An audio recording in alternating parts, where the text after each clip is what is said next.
கோவை சரவணம்பட்டி பகுதியில் உள்ள பிபிஜி கல்வி நிறுவனங்களின் 17வது நிறுவனர் தின விழா நிகழ்ச்சி இன்று நடைபெற்றது. இதில் உச்சநீதிமன்ற நீதிபதி உஜ்ஜால் புயான் சிறப்பு விருந்தினராக கலந்து கொண்டு மாணவியர்கள் மத்தியில் சிறப்புரையாற்றினார்.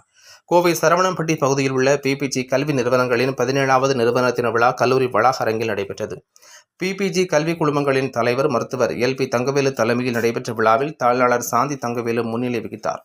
மருத்துவர் ஸ்வேதா அசோக்குமார் விழாவிற்கு வந்த அனைவரையும் வரவேற்று பேசினார்.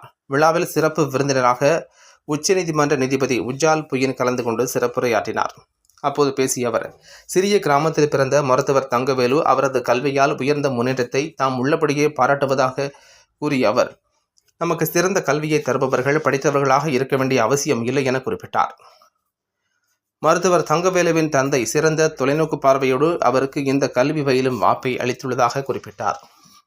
நீதி வழங்குவதில் உலகிலேயே சிறந்ததாக இந்திய அரசியல் சாசனம் இருப்பதாக பெருமிதம் தெரிவித்த அவர், நமது இந்திய அரசியல் சாசனத்தில் குறிப்பிட்டுள்ள அனைவரும் சமம் என்பதை இந்திய நீதித்துறை பின்பற்றுவதாக கூறினார். அதனால்தான் இந்தியாவில் ஆண்கள் மற்றும் பெண்களுக்கு நிகராக 3ஆம் பாலினத்தவர்களும் சமூக அங்கீகாரம் அளித்து சுப்ரீம் கோர்ட் தீர்ப்பளித்ததை அவர் சுட்டிக்காட்டினார். தொடர்ந்து பேசிய அவர், இளம் தலைமுறை மாணவர்கள் எதிர்கால சந்ததியினருக்கு நல்ல வழிகாட்டிகளாக இருக்க வேண்டும் என கூறினார். தொடர்ந்து நடைபெற்ற விழாவில் சிறந்த மாணவர்கள் மற்றும் ஆசிரியர்களுக்கு விருதுகள் வழங்கப்பட்டன. விழாவில் கௌரவ அழைப்பாளர்களாக KMCH மருத்துவமனையின் தலைவர் நல்லா பழனிசாமி, குமரகுரு கல்வி நிறுவனங்களின் தலைவர் சங்கர் வானவராயர் ஆகியோர் கலந்து கொண்டனர். முன்னதாக முக்கிய விருந்தினர்கள் அனைவரும் கல்லூரி வளாகத்தில் நடைபெற்ற மரம் நடும் விழாவில் பங்கேற்றனர்.